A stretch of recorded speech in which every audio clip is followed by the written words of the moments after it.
Jeshi la Polisi Kanda Maalum ya Dar es Salaam linaendelea kupeleleza kwa uzito mkubwa tukio la mauaji ya mtu aliyetambulika kwa jina la James Rogers Temba.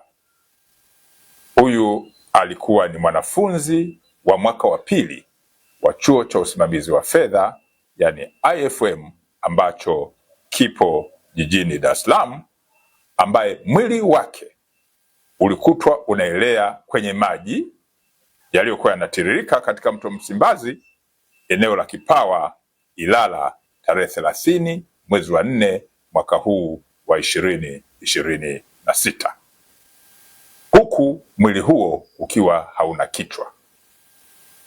Polisi Dar es Salaam imewakamata watuhumiwa 4 ambao wanahojiwa kwa kina kuhusiana na tukio ambalo linachunguzwa. Watuhumiwa waliokamatwa na wanahojiwa ni pamoja na Steven Rogers Chaka, huyu ni mbungu, ana miaka 31, ni afisa maabara mkazi wa Hai mkoani Kilimanjaro. Amekamatwa pia mwanamke mmoja ambaye ametambulika kwa jina la Anna Frank Lema maarufu kama Happiness. Huyu ni Mchaga mwenye umri wa miaka 30, lakini ni mkazi wa eneo la Tabata Chang'ombe.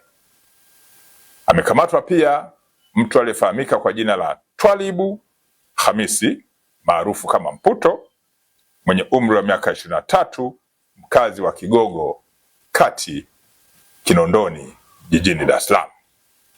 Amekamatwa mtu mwingine wa 4 ambaye ametambulika kwa jina la Michael John maarufu kama Tambali mwenye umri wa miaka 26. Huyu ni mkazi wa Kigogo, Kinondoni, jijini Dar es Salaam.